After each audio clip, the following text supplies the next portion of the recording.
네, 오늘은 용서하라 이런 제목으로 말씀을 나누도록 하겠습니다. 우리가 이번 특별 새벽 기도회 때 계속 말씀을 나누는 이 주제는 주실 은혜를 바라라 라는 건데요. 다시 한번 정리합니다. 여러분, 주실 은혜를 바라는 것을 무엇이라고 하느냐 하면 믿음이라고 합니다. 그러니까 우리가 가진 하나님이 주신 믿음이라는 것은 반드시 예수 그리스도께서 우리에게 행하신 일 때문에 그 아들을 주신 하나님을 너무너무 기뻐하고 사랑하고 그 하나님께 감사해서 우리의 삶에 앞으로도 주실 그 하나님을 소망하게 된다, 이런 말씀입니다. 그래서 여러분, 믿음이 무엇이냐? 앞으로 주실 은혜를 바라는 마음, 이게 믿음이라는 것입니다. 다시 한번 정리하지만 여러분, 이 믿음은, 그런데 앞으로 주실 이 은혜를 바라는 이 믿음은 하나님이 우리에게 거저 주신 것입니다. 그래서 이 믿음을 가지고 자랑하는 거 아니라는 말씀 우리가 계속 나누고 있죠. 이번 주제에서는 제가 많이 나누지 않았지만 이 믿음은 자랑하는 거 아닙니다. 나는 내가 생각해도 내가 믿음이 너무 좋은 것 같아. 그렇지 않지요. 그것은 내가 모르는 사이에 하나님이 내게 주신 거저 주시는 은혜의 선물입니다. 믿음은. 그리고 이 믿음이 왜 중요하냐면 이 믿음을 통해서 하나님이 은혜를 주시는 이유가 되는 것입니다. 제가 오늘 처음 말씀드렸죠. 여러분이 어려움에도 불구하고 오늘 예배를 나오시고 오늘 소망하면서 나오신 거, 아이고 이 6일인데 내가 그래도 한 번도 안 빠져야지, 뭐 이런 마음도 좋은 마음입니다만은, 그래도 여러분 나오실 때 어떤 마음으로 나와요? 하나님이 나에게 은혜를 주시기를 원한다. 그러니까 이 마음과 이 믿음에 하나님이 응답을 해주셔서 은혜를 주신다는 말이에요. 그러니까 장래에 내가 경험하게 될, 미래에 내가 경험하게 될 은혜의 이유가 이 믿음에 있다, 이런 말씀입니다. 믿음은 굉장히 중요합니다. 이 믿음이 세상을 이기는 힘이 되는 것입니다. 그래서 우리 주일에는 염려에 대해서, 그다음 교만에 대해서, 부끄러움, 수치심에 대해서, 하나하나 이런 우리가 세상에서 도저히 우리의 힘으로 이길 수 없는 탐심에 대해서, 모든 것들을 이기게 하시는 하나님의 능력은 무엇이냐? 믿음이라, 이 말씀입니다. 오늘은 원통함에 대해서, 좀 비통함에 대해서, 이게 뭐냐 하면 오늘 다룰 말씀은 너무너무 인간이 미운 거예요. 그래서 마음에 분노가 있어서 이 어떻게 해결을 못하고 인생의 목적 자체가 원수 갚는 거예요. 오늘 예배하러 오신 여러분 마음 안에는 미움이 있기보다는 사랑이 있으시죠? 네, 별로 미움 그렇게 힘들지는 않으시죠? 네, 그러면 너무 감사합니다. 그러나 이제 가끔 우리가 분노가 있을 수도 있습니다. 미움에 사로잡혀 사는 사람은 아닐지라도 이 분노의 마음들을 우리가 해결해야 됩니다. 저는 신앙인이라고 할지라도 가끔은 가족이 너무 미워서 못 견디는 사람도 본 적이 있습니다. 나는 엄마 아빠만 보면 막 치가 떨린다. 그래서 엄마를 용서하지 못하는 사람도 이제 많이 만나봤습니다. 아빠를 용서하지 못하는 사람도 많이 봤습니다. 나는 아빠 그러면은 막 기분 좋다가도 아빠 그러면은 그 얼굴이 막 일그러지고요. 하나님 아버지라는 말 자체가 싫다는 그런 사람도 본 적이 있습니다. 그리고 여러분 가족만 그렇습니까? 회사에도 꼭 그런 사람 한 사람 있죠? 꼭! 그 인간만 없으면 내가 회사 다닌다. 내가 그 인간 때문에 다니기 싫다. 여러분, 그리고요, 참 놀라운 사실. 원수가 교회에도 있습니다. 네, 진짜 예배하는데 다 기분 좋은데 그 인간 보는 순간 그냥 맛이 싹 사라지네. 내가 그 사람 때문에 교회 다니기 싫다. 그런 사람이 교회에 있어요, 없어요? 네, 있다는 확신이 대답이 이렇게 들리고 있습니다. 있어요. 근데 볼 때마다 마음이 막 분노가 끌어올라요. 힘들어요. 우리가 사는 삶의 순간순간마다 그러한 사람들이 있고요. 또 실제 나빠요. 어떻게 할 수가 없어요. 여러분, 이 분노의 문제는 내가 예수 믿고 하나님 믿으면 그 사람이 갑자기 안 미워지는 게 아닙니다. 제가 오늘 말씀드리는 건 비통함, 원통함, 갑자기 나한테 너무 잘못한 그 사람이 막 사랑스러워지고 이뻐지고 그런 게 아니에요. 그런데 이 뭘 말씀드리냐면 그가 갑자기 사랑스러워지는 것이 아니라 분노가 나를 힘들게 하고 내가 이것 때문에 막 나 스스로가 조절이 안 되었는데 하나님 믿는 믿음 안에서 이 분노가 조절이 되는 거예요. 얼굴 보면 밉기는 미워요. 밉다. 그 끝이에요.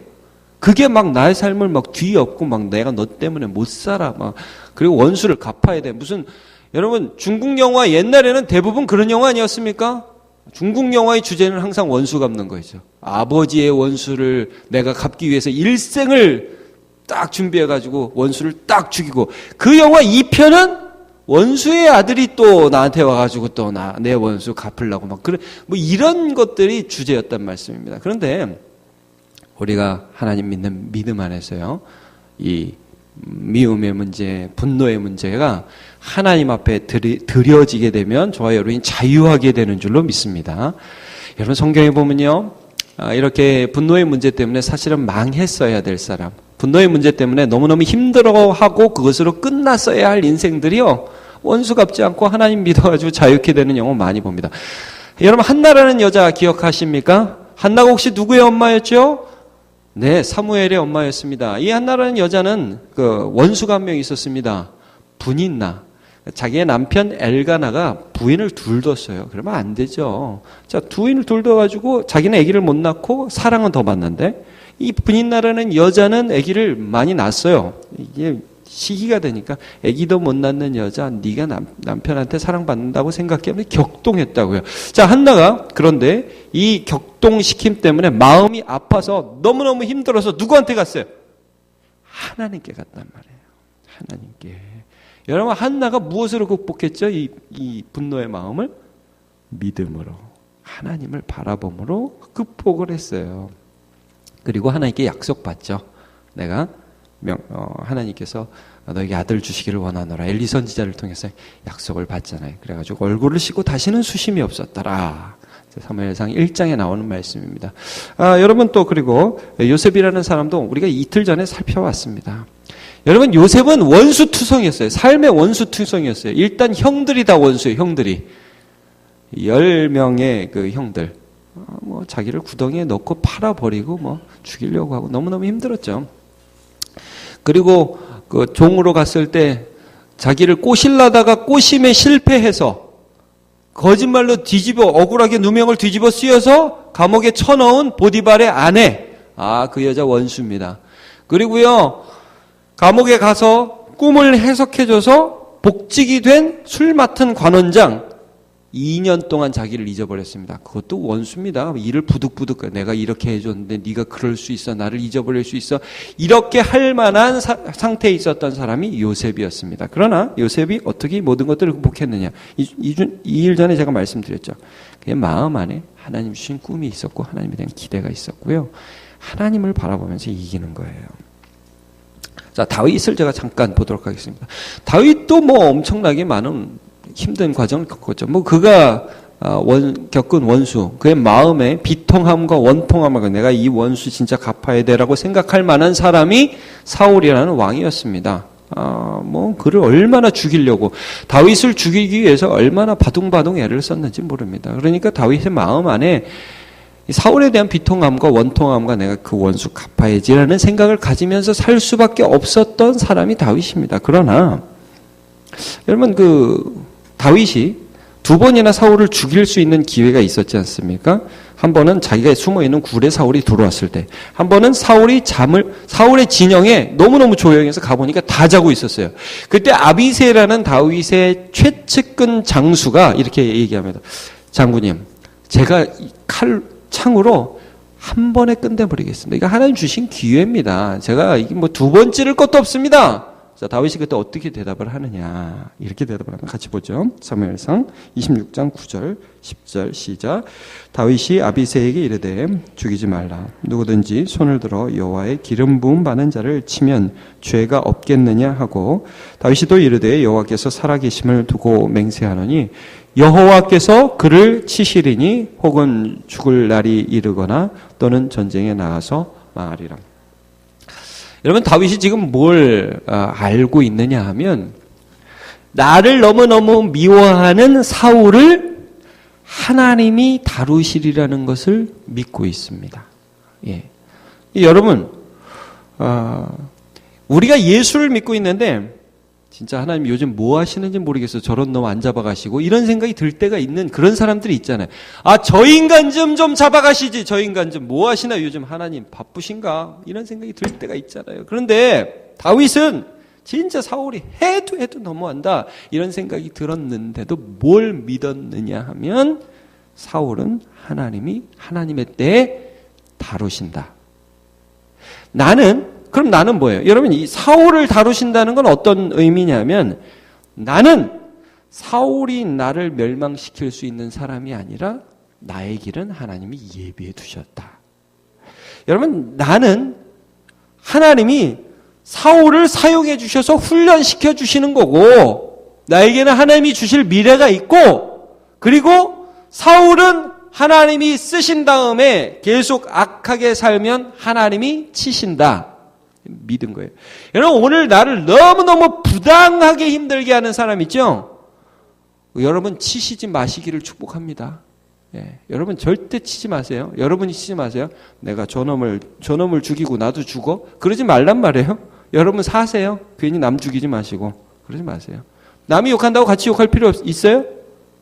없단 말이에요. 우리 청년들 세상에 나쁜 놈들이 옆에 있어요. 같이 싸우지 말아요. 내가 힘이 없어서 그런 줄 아냐? 나도 한번 보여줘. 내가 성질 더러운 거 보여줘. 그럴 필요 없어요. 여러분 성질 더러운 거 나도 알고 다 아니까 굳이 보여줄 필요가 없어요.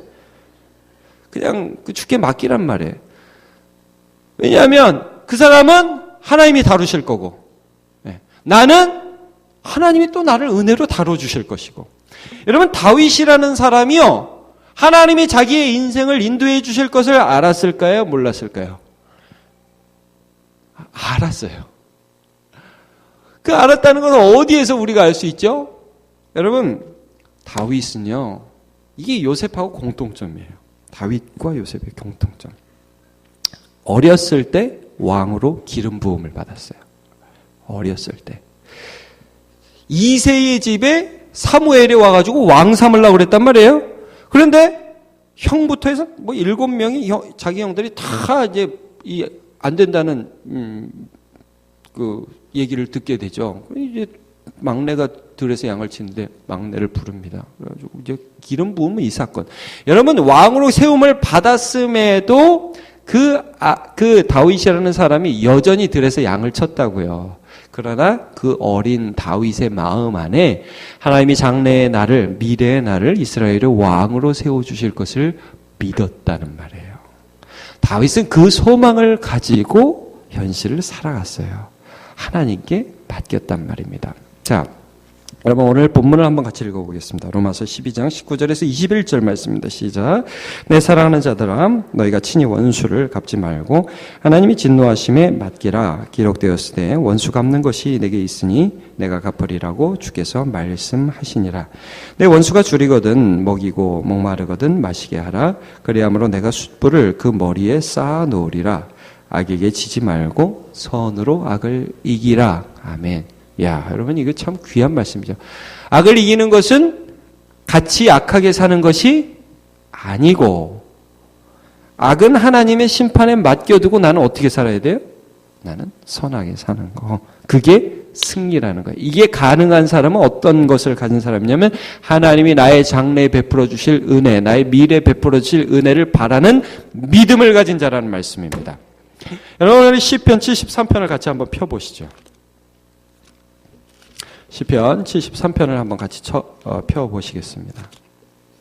얼마 전에 우리 강 목사님도 이 본문을 가지고 설교를 하셨는데 여러분 시편 73편 참 귀한 그 말씀입니다. 1절, 2절, 3절 같이 한번 읽어보겠습니다. 시편 73편 1절, 2절, 3절 시작. 하나님이 참으로 이스라엘 중 마음이 정결한 자에게 선을 행하시나 나는 거의 넘어질 뻔하였고 나의 걸음이 미끄러질 뻔하였으니 이는 내가 악인의 형통함을 보고 오만한 자를 질투하였음이로다. 아멘. 자, 이 사람이 지금 아삽이라는 사람의 시인데요. 무슨 말씀을 하고 있느냐면 자기는 지금 하나님을 믿으면서도 좀 거의 좀 너무너무 힘든 게 뭐냐면 악인이 잘 된다는 거예요. 여러분 가끔 좀 이해 안 가시죠? 저 나쁜 놈은 왜 이렇게 잘 되고 나는 왜 이렇게 힘들고 나는 예수 잘 믿고 그리고 선하게 살려고 발버둥 치는데 나는 힘들고 우리 회사 사장 진짜 그 돈 많은 그 인간은 정말 어떻게 그렇게 악하게 사는지 모르는데 돈이 많아도 어떻게 그렇게 많고 하나님 거기서 조금만 끼어서 놔주시면 좋겠는데 그리고 세상에 나쁜 사람은 돈만 많은 게 아니라 죽을 때도 편하게 죽고 때깔이 좋다 이거예요. 도대체 이게 뭐냐? 하나님, 하나님 살아계신지 잘 모르겠다 이거예요. 그래서 여러분 이 4절에 보면 그들은 죽을 때도 고통이 없고 금 힘이 강건함이 없으니까 악인이 너무너무 잘 되니까 나 헷갈린다 이거. 하나님이 살아계신지 하나님 정말 내 편이신지 난 잘 모르겠다. 힘들다는 그런 시편으로 시작을 합니다. 그런데 이 사람에게 내가 힘들다는 게 쭉 16절까지 나와요. 근데 17절이 굉장히 중요해요. 우리 17절, 18절, 19절까지 한번 세 절을 같이 읽어보겠습니다. 시작. 하나님이 성소에 들어갈 때에야 그들의 종말을 내가 깨달았나이다. 주께서 참으로 그들을 미끄러운 곳에 두시며 파멸에 던지시니 그들이 어찌하여 그리 갑자기 황폐되었는가 놀랄 정도로 그들은 전멸하나이다. 예, 여기에 보니까 막 그런 생각 때문에 너무너무 힘들었는데 지금처럼 우리가 예배하는 것처럼 이 사람이 성소에 올라갔대요. 하나님의 전에 예배하러 올라가고 예배하는 가운데 하나님이 깨달음을 주시는데 어떤 깨달음을 주시냐면 악인이 한순간에 멸망할 존재라는 게 깨달아졌어요. 마치 다윗이 사울을 볼 때 막 지금은 왕이라서 막 나를 죽이려고 막 쫓아오는데 내가 죽이지 않아도 하나님이 처리하실 것이 믿어진 거예요. 그래서 여러분 우리가 오늘 예배하는 게 얼마나 중요한지 알아요? 우리가 오늘 예배할 때 하나님이 어떤 마음을 주십니까? 하나님이 내 원수를 처리해 주시겠구나 하는 걸 알게 되는 거예요. 여러분 그래서 종말을 딱 깨닫게 돼요. 하나님 내가 참 바보였습니다. 내가 짐승같이 어리석었습니다. 내가 그걸 모르고 내가 비록 지금은 고난 가운데 있고 나를 힘들게 하는 사람이 내 안에 있지만 하나님은 나의 미래를 준비하고 계시고 그리고 지금은 내가 힘들었지만 하나님은 나의 미래를 반드시 이끌어 주실 것이고 이게 내가 지금 믿어지는 사건이 예배 가운데 일어나는 것입니다. 자, 어떻게 결론을 맺고 있느냐? 우리 24절을 한번 보죠. 24절, 25절 같이 한번 보겠습니다. 시작. 주의 교훈으로 나를 인도하시고 후에는 영광으로 나를 영접하시리니 하늘에서는 주 외에 누가 내게 있으리요 땅에서는 주밖에 내가 사모할이 없나이다. 예. 후에는 하나님 주시한 영광이 있다. 난 주님밖에 없다. 예. 그러니까 여러분 이거예요. 우리는 하나님을 모르면 원수 중심의 삶을 살아간다고요. 이게 무슨 말씀인지 알겠어요? 나를 인도해 주시는 하나님을 깨닫지 못하면 누가 옆에서 딱 치면 목표가 내게 원수 갚는 게 목표가 된다고요. 그래서 내가 전원보다 잘 사는 게 목표가 돼요. 여러분 얼마나 세상에 많은 사람들이 그걸 목표로 해서 살아가는 줄 알아요? 이웃집 아들이 대학을 서울대 갔다는 거예요. 그러면 우리 집 애들이 서울대를 가야 돼요. 내가 전원보다 못해서는 안 되지. 내가 저놈보다는 잘해야지. 그리고 나를 딱 치는 인간이 있으면요. 내가 그 인간보다는 돈이 많아야 돼. 내가 그 인간보다는 잘 살아야 돼. 이게 불쌍한 인생의 원수 중심의 삶. 여러분, 우리는 하나님 중심의 삶을 삽니다. 나를 이끌어 주실 하나님을 보고 달려가는 거지 나를 힘들게 하는 원수를 보고 달려가는 삶이 아니라는 말씀이에요. 거기 자유함이 있고 거기 소망이 있어요. 여러분 오늘도 열심히 사시기를 축복합니다. 하나님 보시고 힘을 내시기를 축복합니다. 하나님이 이끌어 주실 이 미래의 은혜들을 바라보시기를 축복합니다. 그래서 여러분 우리 하나님을 바라보는 사람은 이렇게 이 하나님을 믿는 믿음 안에서 이거 극복이 돼요. 하나님 하실 수 있게 돼요. 중요한 게 아니에요. 중요하지 않은 걸 그냥 중요하지 않게 여기고 나를 미워하는 사람 보면 얼굴 순간 보면 기분이 나쁘긴 나빠요. 기분이 안 좋다 이런 마음이 들지만 그냥 끝난다고요. 거기서. 여러분 제가 참고로 말씀드립니다. 나한테 너무 막하는 사람한테 지나치게 잘해줄 필요 없습니다. 나 또 역으로 너무 부담을 느껴가지고 막 그 사람한테는 딴 사람한테 하는 것보다 더 잘해주고 그럴 필요도 없어요. 그럴 필요도 없고 그냥 힘들다. 힘은 들지만 하나님이 나의 삶에 이끌어 주실 거야.